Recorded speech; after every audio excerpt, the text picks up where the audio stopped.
आता सांगितलं तेवढं लक्षात आहे ना सगळ्यांच्या?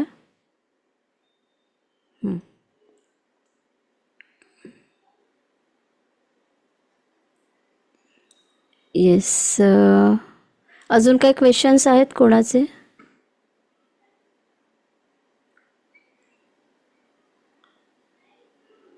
ट्रॅव्हलिंगमध्ये कारमध्ये अटेंडमेंट घेतली तर चालेल, काही प्रॉब्लेम नाही. आकाशिक बुकमध्ये, आपल्या आकाशिक बुकमध्ये मुलांचे आयुष्य बघा. आकाशिक रेकॉर्डमध्ये तुम्ही तुमचं आयुष्य पण लिहिलंय, पण ते नका बघू. तुम्हाला कळलं तर 1 महिन्याने आपण मरणार आहे, लाईफ काय होईल, त्यापेक्षा नका बघू. प्रत्येक दिवस जगायला शिका मृत्यूला पाहण्यापेक्षा, की आज आपल्याला हा दिवस मिळालाय, हा दिवस आपण किती चांगल्यापणे आपण स्पेंड करू शकत आहोत. आजच्या दिवसात किती चांगल्या गोष्टींचा विचार करू शकत आहोत, आजच्या दिवसात किती चांगल्या गोष्टी बघू शकत आहोत, असा विचार करा. हे मी सांगेन. हां, हेल्दी आयुष्य, वेल्दी हे तुम्ही बघू शकता. आणि जरी तुम्हाला नाही दिसलं तरी तुम्ही प्रोग्राम करा. तुम्हाला इतकं सुंदर टूल दिलंय. मस्त सोफ्यावर तासनतास बसा आणि मूवी बघा स्वतःचा, की आणि सांगा आर्कएंजल मेटाट्रॉनला, हे जे मी बघितलंय, मला माझं लाईफ आता असं पाहिजे. आधीचे सोल कॉन्ट्रॅक्ट मला नको आहेत. पुढे आता आपण शिकणार आहे आकाशिक हिलिंगमध्ये, आधीचं सोल कॉन्ट्रॅक्ट फाडून टाकायचं आणि नवीन लिहायचं, हे आपण शिकणार आहे. ओके. ब्रह्ममुहूर्तावर करताना बघा, कॅन्डल आणि अगरबत्ती लावणं इम्पॉर्टंट नाही आहे. आपला सोल त्या एनर्जीशी कनेक्ट होणं इम्पॉर्टंट आहे. पण मी लावायला का सांगते, दिवसभरात आपल्या अवतीभोवती खूप व्हायब्रेशन असतात दिवसभर, कारण आपण रात्रीचं सेशन करतो, आपण बाहेर न आलेलो असतो, त्यामुळे फायर एलिमेंट जागृत केलं जास्त छान असतं. ओके. फायर एलिमेंट असणं, एअर एलिमेंट असणं हे जास्त चांगलं आहे, कारण आपण एलिमेंटल एनर्जी नेहमी घेत राहावी. आपल्या फॅमिली मेंबरचे बघायचे असेल तर त्यांची परवानगी हो. तुम्हाला कोणाचीही, अगदी स्वतःच्या मुलाचं जरी बघायचं असेल तरी आपल्या मुलांचं बघतानाही त्यांची परमिशन, त्यांनी हो म्हटलं नाही तर तुमचं बुक ओपन होणार नाही. म्हणजे तुम्ही तुमच्या विल पॉवरने त्याला इमॅजिनेशनमध्ये ओपन कराल, पण त्यातनं डेटा काही येणार नाही, त्यामुळे नाही होत. म्युझिक खूप कमी ऐकू आलं, अट्यून झालं. म्युझिकचा अट्यूनमेंटशी काही संबंध नाही आहे. अट्यूनमेंटचा संबंध माझ्याशी आणि आर्कएंजल मेटाट्रॉनशी आहे. म्युझिक मी असंच तुम्हाला ट्रान्समध्ये जाण्यासाठी लावलेलं. शक्तिपातला नेट बंद होते, काही प्रॉब्लेम नाही आहे. तुम्ही शक्तिपातला बसलेला आहात, तुम्हाला तो मिळालाय.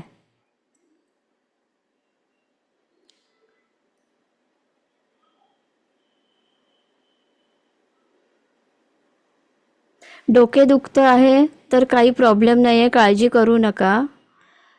मॅडम मला स्पॉन्डिलिसिस आहे, मी हे विचारते. I so white horses and meaning. White horses म्हणजे हे युनिकॉर्न्स असतात, माहिती आहे का? हे एंजलिक साईन आहे, तर ते चांगलं आहे. हे रोजचे मेडिटेशन करताना सर्वात चांगली वेळ कोणती? पहाटेची, किंवा तुम्ही जस्ट आता रात्री झोपायला जाणार आहात, सगळं काम झालंय, आता तुम्ही अंथरुणावर पडणार आहात, तेव्हा करा. किंवा जेव्हा तुम्हाला वाटतं ना मला खूप झोप येते, मी सांगते, स्वतःवरून सांगते मी कशी प्रॅक्टिस करायची. पहाटे उठल्यावर साधना असायच्या माझ्या. त्या साधना झाल्यानंतर आपण जेव्हा दिवसभरात खूप थकलेलो असतो ना, त्या साधना झाल्यानंतर खूप झोप यायची. आणि जेव्हा आपल्याला असं वाटतं ना आपल्याला खूप झोप येते, कंट्रोल होत नाहीये, त्यावेळी मेडिटेशन करायचं. म्हणजे मी आकाशिकचं नाही करायची तेव्हा, अजून एक हायर मेडिटेशन होतं आणि त्यामध्ये खूप डीप ट्रान्समध्ये जाण्याची गरज असायची, ते मी तेव्हा करायची. आणि त्यात मला इतके डिवाइन एक्सपिरियन्स यायचे, लिटरली मी प्रत्येक गोष्ट बघायची त्यामध्ये, इतकं छान मला त्याचे अनुभव यायचे. कारण जेव्हा तुम्हाला खूप अशी जास्त झोप येत असेल, तुम्ही कंट्रोल करता, तुम्ही तेव्हा ट्रान्सच्या स्टेटमध्ये खूप चांगलं जाता. आणि दिवसभरात आपली बीटा फ्रिक्वेन्सी चालू असते, आणि तेव्हा जर तुम्ही ठरवलं आता सगळं आवरून झालं, आता मेडिटेशनला बसूया, तर तुम्ही निवांत नाही बसत. तो थकवा, तुमचा स्ट्रेस पहिला बाहेर पडतो. मग तुमच्या मनामधले विचार जास्त बीटामध्ये धावत असता तुम्ही मनात ना, तर ते होत नाही प्रॉपर. बघा किती जणांना हे खरं वाटतंय, असं होतं. कारण तुम्ही मनात ना खूप धावता, तुम्ही मेडिटेशनला बसल्यात, पण इकडचा विचार तिकडचा, आज काय केलं, हे काय केलं, ते काय केलं, हे मध्ये मध्ये येतात तुमच्या समोर. म्हणून आहे ना, ही खूप चांगली वेळ असते सकाळची. सकाळचं तर तुम्ही काय करायचं, मी तेव्हा साधना करायची म्हणून सकाळी उठा 3-3:30ला, पाणी वगैरे प्या, थोडासा टाइमपास करा, चाला, असंच काहीतरी सूर्यनमस्कार घाला, थोडा टाइमपास. तुम्हाला वाटेल बापरे झोप येते मला, थोडा टाइमपास करा, 15-20 मिनटं टाइमपास करा. म्हणजे त्या टाइमपासमध्ये पण काहीतरी चांगलं करा. आणि मग तुम्ही एका जागी बसाल की तुम्हाला वाटेल की झोप येते, कंट्रोल होत नाही, तेव्हा हे मेडिटेशन स्टार्ट करा. तुम्हाला छान वाटेल, करून बघा. आणि आपण काहीतरी खूप चांगलं केलंय पहाटे उठून, याची भावना पण खूप सुख देते आपल्याला मनाला. हे जास्त छान वाटतं की पहाटे उठून आपण एवढं छान 1 तासाचं मेडिटेशन केलंय, आणि त्यानंतर तुमचा दिवस पण कसा जातो बघा, खूप छान वाटेल तुम्हाला. आणि अगदी पहाटे नाही उठवलं तर रात्री तुम्ही खूप थकलेले असाल ना, झोपायला जाल आणि यासाठी खूप झोप येते, कंट्रोल होत नाही, तेव्हा मुद्दामून बसून मेडिटेशन करा, लाईट बंद करा आणि एकांतामध्ये करा. ठीक आहे.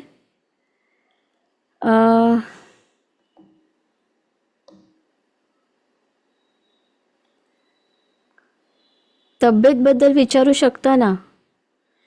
कुठल्याही गोष्टीसाठी तुम्ही आकाशिक रेकॉर्ड्स बघू शकता आणि त्यात चेंज करू शकता. तुम्हाला इच अँड एव्हरीथिंग जे तुम्हाला लाईफमध्ये पाहिजे पण जे मिळत नाही आहे, त्यासाठी करू शकता. तुमचा बिझनेस आहे तो ग्रो होत नाही आहे, तर तुम्ही ते रिझन बघा. रिझन नाही दिसलं तर सरळ तुम्हाला ग्रोथ होत नाही आहे, त्याची कॉर्ड कट करून घ्या आणि स्क्रीनवर ते बघा की बिझनेस खूप छान चालतोय, खूप क्लायंट्स येत आहेत, खूप क्लायंट्स येत आहेत. असं सगळं बघा. नुसते क्लायंट येत नाही आहेत तर तुम्हाला वेल पेइंग करणारे क्लायंट येत आहेत, असं सगळं इमॅजिन करा, फील करा. आणि काय असतं, आपली बॉडी जितकं फिलिंगमध्ये जाते तेवढं मॅनिफेस्टेशन फास्ट होतं. इथे तुम्ही व्हिज्युअलाइज करता, इमॅजिन करता, पण बॉडी जेव्हा फील करते त्या आनंदाला, तेव्हा तुम्ही जास्त ती मॅनिफेस्टेशनची प्रोसेस खूप स्पीडने होते जेव्हा तुम्ही फील करता. आता जसं तुम्हाला सांगितलं, डोळे बंद करा, इमॅजिन करा की तुमच्या हातामध्ये एक छान असं चिंच आहे. आता त्या चिंचेला जिभेवर ठेवा. काय झालं, लगेच जिभेला पाणी सुटलं. सो बॉडी काय करते, रिॲक्शन देते इमिजिएटली. असंच जेव्हा तुम्ही थॉट प्रोसेस करताना तिथे बघता आणि फील घेता, मी खूप अबंडन्समध्ये आहे, माझे रिलेशनशिप खूप छान आहेत, बॉडी रिॲक्ट करायला स्टार्ट करते. पण त्याची टेस्ट तुम्हाला माहिती नाही ना. जशी तुम्हाला चिंचेची टेस्ट माहिती आहे आंबट, तशी त्या अबंडन्सची टेस्ट तुम्हाला माहिती नाही आहे, म्हणून बॉडीने रिॲक्ट केलं हे तुम्हाला कळत नाही. पण बॉडी रिॲक्ट करत असते, तिला फील होत असतं की आता आपल्याला हे करायचं आहे, आपण अबंडन्सला अट्रॅक्ट करायचं आहे, असं असतं. क्लिअर. आता हळूहळू आपलं सेशन असं अजून इंटरेस्टिंग होत जाईल, तुम्हाला खूप काही गोष्टी अशा कळतील.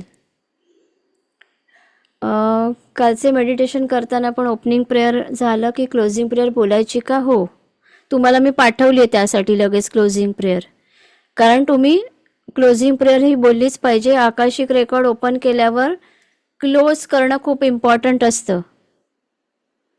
ठीक आहे, ते कंपल्सरी करायचं, क्लोजिंग प्रेयर बोलायची. रिलेशनशिपमध्ये प्रॉब्लेम वाढत आहे, वाढत नाही आहे, दिसताना ते तुम्हाला वाढताना दिसतोय, पण ॲक्च्युली ते हील होत आहे.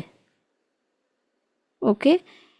कारण तुम्ही बघा, जर तुम्हाला ताप आला आणि तुम्ही मेडिसिन खाल्लं तर काय होतं, अंग लगेच थंड होतं नाही, अंग जास्त तापतं आणि मग घाम येतो, ताप तुमचा हील होतो. सेम तसंच आहे. कुठलीही गोष्ट हील होताना ती जास्त वाढते आणि त्यानंतर ती शांत होते, कारण तुमच्या आतमधनं ती बाहेर येते ना, मग ती सरफेसवर येते. तर यामध्ये तुम्हाला आता मला 2 दिवस द्या, त्याच्यामध्ये मी तुम्हाला पूर्ण मराठी आणि इंग्लिशचं हे पाठवीन. त्याच्यामध्ये फॉरगिवनेस प्रेयर आहे. ती प्रेयर प्रत्येकाने कंपल्सरी, किंवा मी स्पेशली 2 दिवस तर घेईन. आज मी तुम्हाला आफ्टर सेशन फॉरगिवनेस प्रेयरचं फक्त मी लिहून पाठवते ती प्रेयर. ती प्रेयर प्रत्येकाने रात्री झोपताना 11 वेळा बोलायची. हे न चुकता करायचे. ह्यामध्ये कोणीच सांगू नका की आम्हाला करायला जमली नाही म्हणून, आणि जमणार नाही. कंपल्सरी येते, तुम्हाला कंपल्सरी करावं लागेल. ठीक आहे. रात्री झोपताना 11 वेळा तुम्हाला करायचीच आहे. ती कार्मिक हिलिंगला आपण यूज करतो ती नाही आहे. आत्मा नमस्ते, मी तुमच्यातील दैवी शक्तीला नमस्कार, ही प्रेयर नाही आहे ती. ही आकाशिक रेकॉर्डची स्पेशल प्रेयर आहे, जी आकाशिकच्या लँग्वेजमधनंच आलेली आहे आणि जी खूप जास्त एक्स्ट्रीम आहे.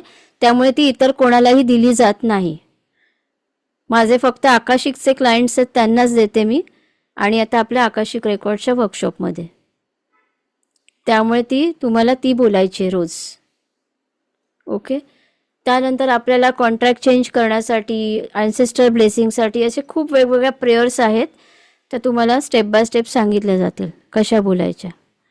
पण खरं सांगते, तुमचं लाईफ तुम्हाला खूप ट्रान्सफॉर्म दिसेल झालेलं जेव्हा तुम्ही आता ह्या सगळ्या रेग्युलर प्रॅक्टिस सुरू कराल. खूप चेंजेस दिसेल तुम्हाला.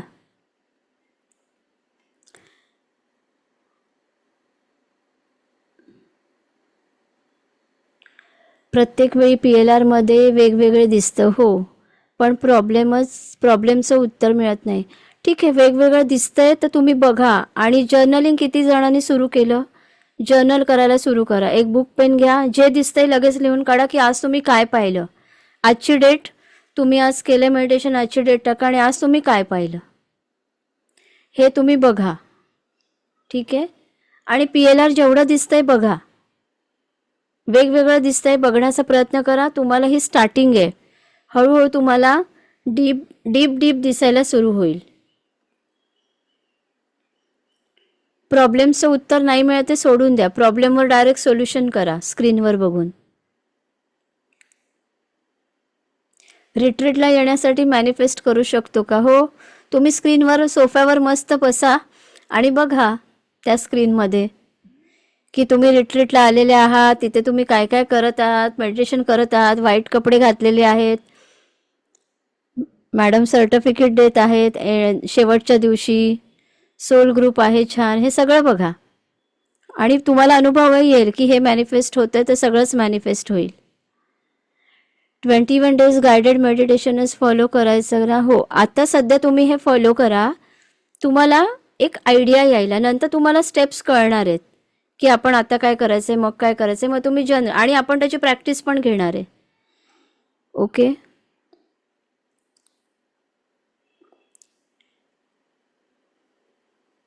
अठरा वर्षाच्या आतील 16 वर्षापर्यंतच्या मुलांचं नाही करायचं, त्याच्यावर 16च्या वर 17-18 करू शकता. काल ज्या प्रॉब्लेमसाठी आकाशिक रेकॉर्ड पाहिले त्याच प्रॉब्लेमचा नंतर जास्तच त्रास झाला. म्हणजे कॉन्ट्रॅक्ट चेंज करणे काही चुकले असं, तुमचं काही चुकले असं कधी समजू नका. त्रास झाला म्हणजे तुम्ही विचार करा, तुम्ही वरती जी प्रोसेस केली आहे ना ती खाली घडायला सुरू झालंय.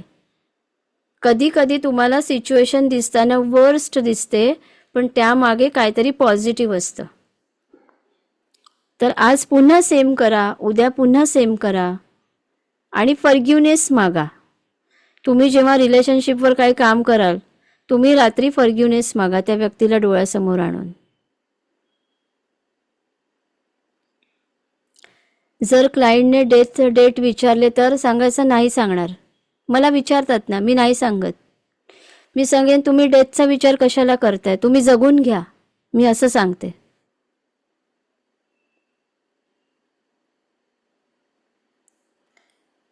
मेडिटेशन डेली करायचे आहे, पण प्रश्न वेगवेगळे करू शकतो का?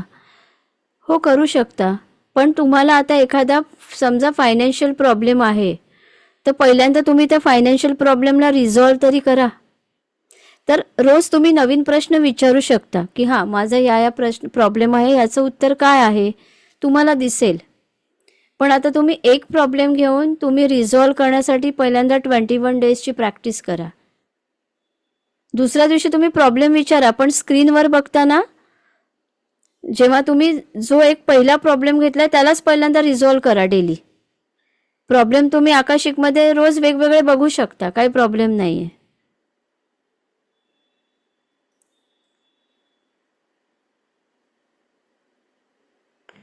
छान छान. अविनाश सर चांगले. गाडी अजून हिंमत नव्हती होत चालवायची, आता 15 वर्षांनी 750 किलोमीटर चालवली. नंतर पुढे तुम्ही अगदी सहज ड्राईव्ह कराल. फिअर काढून टाका, फिअरची कॉर्ड कट करून घ्या बुक ओपन करून. आधीचे सोल कॉन्ट्रॅक्ट काय होते ते कसे कळेल? ते कळायची गरजच नाही आहे, ठीक आहे. ते पण तुम्हाला कळेल जेव्हा तुम्ही हळूहळू याची प्रॅक्टिस कराल ना, तुम्हाला दिसायला लागेल की हे आधीचं सोल कॉन्ट्रॅक्ट होतं आपलं. बघा आता मी प्रॅक्टिस करते ना, मी माझं कधीही कुठलं कॉन्ट्रॅक्ट नाही विचारलं काय होतं. सरळ सरळ बघायचं की आपल्याला कुठल्या कॉन्ट्रॅक्टमध्ये चेंज करायचं आहे. आता एखाद्या व्यक्तीबरोबर आपण राहत आहोत आणि त्याच्यामध्ये आपल्यामध्ये खूप मिसमॅचेस आहेत, आपल्याला त्रास होतोय त्या व्यक्तीचा. काहीतरी सोल कॉन्ट्रॅक्ट आहे म्हणून तुम्ही त्या व्यक्तीबरोबर आहात, फक्त तुम्हाला नाही दिसतंय की हे निगेटिव्ह आहे काहीतरी म्हणून एवढा त्रास होतोय. सरळ जायचं, बुक ओपन करायचं, या व्यक्तीचं आणि माझं काय काय असं पास्ट लाईफ कर्म आहे मला बघायचं ज्यामुळे मला त्रास होतोय. आर्कएंजल मेटाट्रॉन मला याचं उत्तर दिसू द्या. रिक्वेस्ट करा तुम्ही सारखी प्रत्येक वेळी. बुक ओपन करा, बघा दिसतंय का. दिसेल, नाही दिसलं तर सांगायचं की या व्यक्तीचं आणि माझं जे सोल कॉन्ट्रॅक्ट आहे त्याची जी कार्मिक कॉर्ड माझ्याशी कनेक्ट आहे, ज्याचा मला खूप त्रास होतोय, आर्कएंजल मायकल प्लीज ही कॉर्ड कट करा या बुकमधून आणि माझ्यामधून. मग तुम्ही फील करा तुमच्या सोलार प्लेक्समधनं कॉर्ड बाहेर आली आहे, त्या बुकच्या पेजला कनेक्ट आहे. आर्कएंजल मायकल तिथे आहेत आणि त्यांच्या तलवारीने त्यांनी तुमची पण कॉर्ड कट केली आणि तुमच्या पेजमधनं त्या बुकमधनं पण कॉर्ड कट करून काढून फेकून दिली. आणि ग्रॅटिट्यूड द्या. आणि आर्कएंजल मेटाट्रॉनला काय करा, रिक्वेस्ट करा की आता हे रिलेशनशिप अजून चांगलं होऊ दे. आणि मग त्या सोफ्यावर बसून स्क्रीनवर बघा की हे रिलेशनशिप खूप पॉझिटिव्ह आणि खूप स्ट्रॉंग आणि हेल्दी आहे. हे तुम्ही सोल कॉन्ट्रॅक्टमध्ये केलेले चेंजेस आहेत. क्लिअर इथपर्यंत? कसे चेंज केलं आपण सोल कॉन्ट्रॅक्ट? ज्याचा त्रास होतोय अशा वेने करा. तुम्हाला हळूहळू दिसेल, जसं जसं तुमचे सायकिक सेन्सेस ॲक्टिव्ह होतील तुम्हाला हळूहळू दिसायला स्टार्ट होईल. पण आता आपला मेन फोकस काय? तुम्ही सगळ्यांनी का आकाशिक शिकताय? लाईफमध्ये चेंजेस होण्यासाठी. तर अशा प्रकारे चेंजेस तर करून घ्या.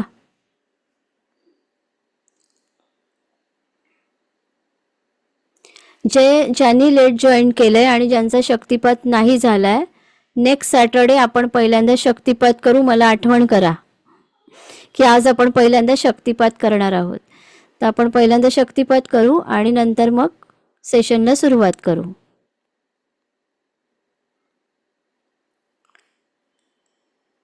लॉंग टाईमपासून असलेला हेडेकचा त्रास आकाशिकमध्ये कॉन्ट्रॅक्ट चेंज करून कमी करता येईल का? हो, कमीपेक्षा तुम्ही परमनंटली त्याला हील करू शकता.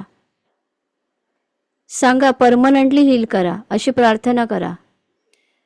थॉट आले म्हणजे ते उत्तर आहे. येस कल्याणी मॅडम, तुम्ही खूप चांगला इथे क्वेश्चन विचारलाय. सगळ्यांना मी सांगते, त्यांनी प्रश्न विचारलाय की मॅम थॉट आले म्हणजे ते उत्तर आहे का? तर येस, तुम्हाला जे तुम्ही आकाशी बुक ओपन केल्यावर तुम्हाला जो पहिला थॉट येईल ते तुमचं आन्सर आहे. Okay, when we are trying to look at the records. हो बरोबर आहे. तुम्ही जेव्हा ते बघाल तेव्हा तुम्हाला थॉट येईल, पिक्चर दिसेल, काही दिसेल. जो पहिला थॉट आहे त्यावर विश्वास ठेवा, ते तुमचं उत्तर असेल. म्हणून तुम्हाला क्वेश्चन्स काल मी विचारले बघा, तुम्ही मेल आहात का फिमेल? तुम्हाला काय उत्तर येते? लक्ष द्या. तुम्ही काय करत आहात? तुम्ही किती वर्षाचे आहात? तुम्ही मॅरिड आहात का? हे स्वतःचा क्वेश्चन विचारून तुम्ही बघू पण शकता. जे तिथे पहिलं उत्तर येईल ते खरं आहे. शक्तिपात कशाला देता? त्याचा काय उपयोग? शक्तिपात म्हणजे तुमचे चॅनल्स ओपन केले जातात आणि तुमचे चॅनल ओपन झाल्यामुळे तुम्हाला जी आर्कएंजल मेटाट्रॉनकडनं जी एनर्जी मिळायला पाहिजे ती मिळते. तुमचे डोअर्स ओपन झालेत, पोर्टल ओपन झाले. शक्तिपातमध्ये तुमचं पोर्टल ओपन केलं जातं जिथे तुम्ही 5D मध्ये प्रवेश करून तिकडचा ॲक्सेस घेऊ शकता. यासाठी शक्तिपात दिला जातो आणि विदाऊट शक्तिपात असं होत नाही. नुसती प्रार्थना म्हणून आकाशिक ॲक्सेस नाही होत, त्याच्यात शक्तिपाताची गरज असते.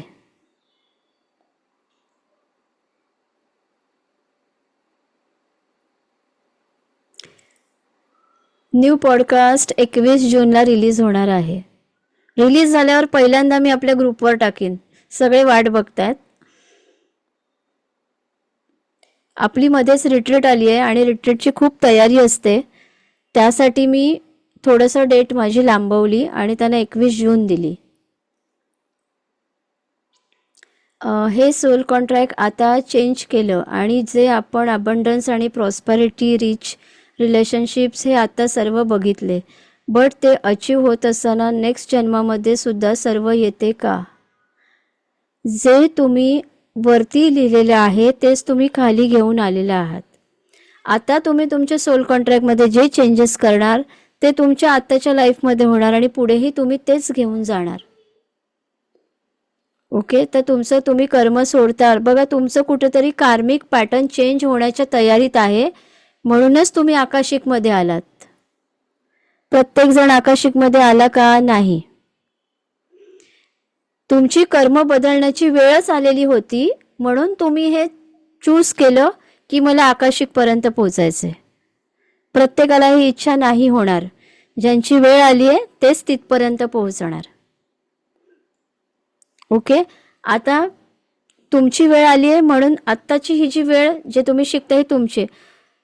त्यानंतर पण इतके ॲडमिशन्स होत होते, विचारत होते लोक, पण आम्ही स्टॉप केलं रजिस्ट्रेशन की आता नेक्स्ट बॅचमध्ये या. मग ते काय येऊ शकले नाही? त्यांची वेळ नव्हती आली अजून. डिवाइन टाइम यायला लागतो. तो जेव्हा येतो तेव्हाच बरोबर त्या घटना घडायला सुरू होतात. असं असतं.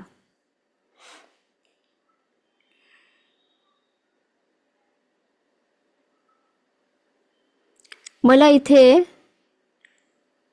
एक क्वेश्चन, आता मला हे बाकीचे प्रश्न जनरली आहेत. मला इथे इम्पॉर्टंट गोष्ट सगळ्यांना विचारायची आहे. किती जणांना कॉन्शियसनेस या शब्दाचा अर्थ खरोखर व्यवस्थित माहिती आहे? हँड रेस करा. स्क्रीनच्या जवळ असे करा म्हणजे मला दिसेल. कॉन्शियसनेस म्हणजे नुसती चेतना नाही. ती तर प्रत्येकाला माहिती आहे. गुगलवर पण त्याचा मिनिंग तुम्हाला कळेल. कॉन्शियसनेस म्हणजे चेतना आपली नाही. कॉन्शियसनेस म्हणजे एखादा व्यक्ती आपल्याला खूप काही वाईट बोलला आणि त्याला तुम्ही जे रिॲक्शन द्याल तिथे तुमचा कॉन्शियसनेस ठरतो तो हाय आहे की लो आहे.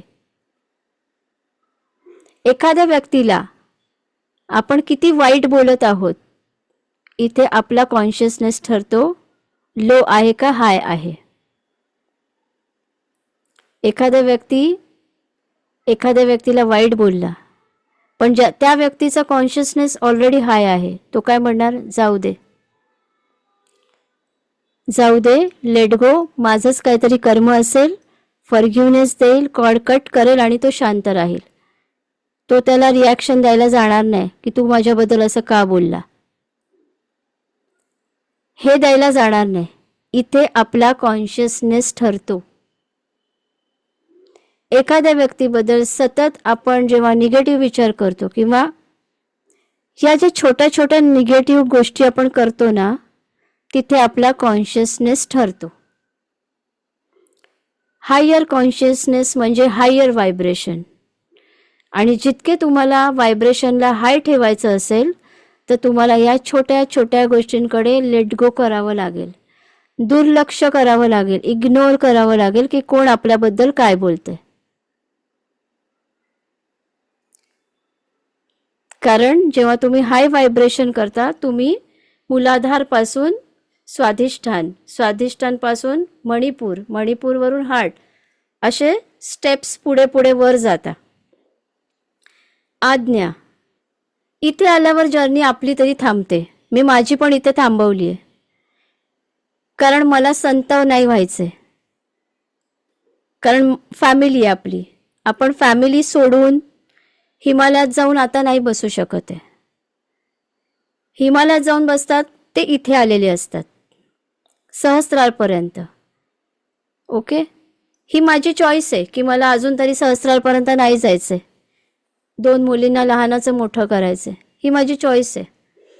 पण इकडनं आपल्या आज्ञाचक्रापासून आपल्या सहस्रार चक्रापर्यंतचा प्रवास असतो ना, एका वीजचा असतो. हा खूप कठीण असतो, जिथे मोठे मोठे संत सुद्धा खाली येतात, परत मूलाधारपर्यंत येतात. कारण जेव्हा आपण आज्ञाचक्रापर्यंत येतो, समोर खूप मोह माया दिली जाते, खूप मोह दिला जातो. इतकं येतं सगळीकडं. मग त्या मोहामध्ये पण तुम्ही ग्राउंडेड राहताय की तुम्ही हवेमध्ये उडायला सुरू करताय, हे बघितलं जातं. आणि जेव्हा व्यक्ती हवेत उडायला लागतो तेव्हा तो ठपकन खाली आपटला जातो, असं असतं. म्हणून जेव्हा आज्ञाचक्रापर्यंत येतं तुम्हाला सगळं अदृश्य जग दिसतं, तुम्ही त्यांच्याशी कम्युनिकेट करता सगळं, पण त्याचा तुम्हाला कुठेही अहंकार यायला नको. आणि अहंकार येतो तेव्हा तुम्ही बरोबर परत खाली येता की माझ्या इतकं मोठं कोण नाही. हे जेव्हा वाटतं मला तर सगळं कळतं, तेव्हा तो अहंकार असतो, तो सेल्फ इगो आपला वाढतो. आणि तुमचा इगो सेल्फ तुम्हाला कधीही पुढे जाऊ देत नाही, असं असतं. सो त्यामुळे ऑलवेज ग्राउंडेड, नेहमी तुम्ही स्थिर राहा. आपण पृथ्वीवर राहतोय, पृथ्वीमध्येच राहायचं. हवेमध्ये तरंगलो की प्रॉब्लेम येणार, चंद्रावर जाणार आपण. तसं नाही झालं पाहिजे. ठीक आहे, तर इथे आपले म्हणजे कॉन्शियसनेसचा खरा अर्थ हा आहे, हाय व्हायब्रेशन. आणि जर आपल्याला लाईफमध्ये पुढे जायचंय, वर यायचंय, तर ऑलवेज आपल्या वाणीमधून प्रत्येकाबद्दल फक्त चांगलं चांगलं चांगलंच बोललं गेलं पाहिजे. कोणीतरी आपल्याला येऊन सांगितलं तो व्यक्ती ना तसा आहे, तो माणूस तसा आहे, सोडून द्या. ऐका, सोडून द्या. रिॲक्शन दिलं, त्या व्यक्तीला विचारायला गेलात तर संपलं. परत तुमची जी एनर्जी तुम्ही 10 दिवसात वर काढली आहे ती परत अशी हवा कसं म्हणजे फुग्यातनं हवा काढली तसं होऊन जाईल. तो फुगा असा परत बंद होऊन जाईल. तसं नको व्हायला. तर तुम्ही आता जी एनर्जी घेताय, मी का सांगितलंय, कारण तुम्ही आता खूप असं एक आता छान मिडलपर्यंत आलेला आहात. खूप स्टेप्स तुम्ही आता वर आलेले आहात. आता जेव्हा डेली मेडिटेशन कराल तुम्ही खूप स्ट्रॉंग आणि हाय व्हायब्रेशन घेणार. मग तुमच्या हातून अशा चुका होऊ नये म्हणून मी हे तुम्हाला सांगितलं की ठीक आहे. आणि आता मोस्टली कॉर्पोरेट सेक्टर्स, ऑफिसेसमध्ये या गोष्टी होतात. गॉसिप हा तर मेन विषय असतो तिथे. तर ठीक आहे, त्यांच्या गॉसिपमध्ये इन्व्हॉल्व होऊ नका. हो म्हणा, पुढे जा, शांत राहा. घरामध्ये, फॅमिलीमध्ये, शेजारी पाजारी कोणी व्यक्ती मुद्दाम त्रास देत असेल तर समजा की तो मनोरुग्ण आहे. कारण नॉर्मल कॉन्शियसनेसचा व्यक्ती या गोष्टी करत नाही.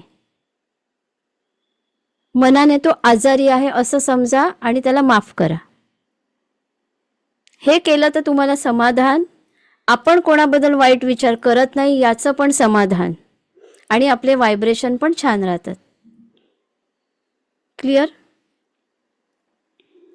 तर हे चेंजेस तुमच्यामध्ये झालेले ना समोरच्यांना पण दिसले पाहिजे. आणि मुद्दाम करणं आणि स्वतःहून आपल्या आतनं ते बिहेवियर बाहेर येणं, यात खूप फरक आहे. खूप फरक आहे. एखादी गोष्ट आपण दाखवायला करतो तेव्हा ती 4 दिवसाची पावणी असते आणि जे ऑटोमॅटिकली तुम्ही आतमधनं जे चेंजेस करता ते परमनंट असतात. मग तुमचे व्हायब्रेशन हाय झाले ना की तुम्ही निगेटिव्ह व्हायब्रेशनमध्ये थांबू नाही शकत. तुम्हाला वाटेल तिथून आपण कधी पळ काढतोय असं वाटायला लागेल. म्हणून नेहमी आपल्या व्हायब्रेशनकडे फोकस करा की हे केल्याने माझे व्हायब्रेशन, आता काही ठिकाणी बघा पोलीस कर्मचारी आहेत किंवा लॉयर्स आहेत, त्यांना तिकडे तिकडे त्यांचा रोल प्ले करावाच लागतो. तो नाही केला तर त्यांची नोकरी जाईल. बट ते माफीची प्रार्थना म्हणू शकतात. तसं तुम्ही ज्या ज्या क्षेत्रात आहात तिथे तुम्हाला तो रोल करणं महत्त्वाचं आहे. शिक्षक आहात तर मुलांना थोडासा धाक तुमचा वाटणं पाहिजे, नाहीतर मुलं फायदा घेतील शिक्षकांचा. जिथे तुमचा रोल आहे तिथे तुम्हाला तो केला पाहिजे, पण मग त्याचे फॉरगिवनेस पण मागत राहा की हा माझा रोल होता, तो मी फक्त केला, पण एखाद्या आत्म्याला मी दुखवले तर त्या आत्म्याची मी क्षमा मागत आहे. रात्री ती माफीची प्रार्थना म्हणायची. क्लिअर? ओके, आजचं सेशन आपण इथे एंड करत आहोत. आज मला या गोष्टी खूप इम्पॉर्टंट सांगण्याचं ॲक्च्युली मला मेसेज आला आणि त्या फ्लोमध्ये मी तुम्हाला सांगायला सुरू केलं की हे इम्पॉर्टंट आहे सांगणं म्हणून. क्लिअर? तर आपण नेक्स्ट सॅटर्डेला भेटूया पुन्हा. तोपर्यंत प्रॅक्टिस छान करा. ओके, बाय, गुड नाईट सगळ्यांना. आत्मा नमस्ते.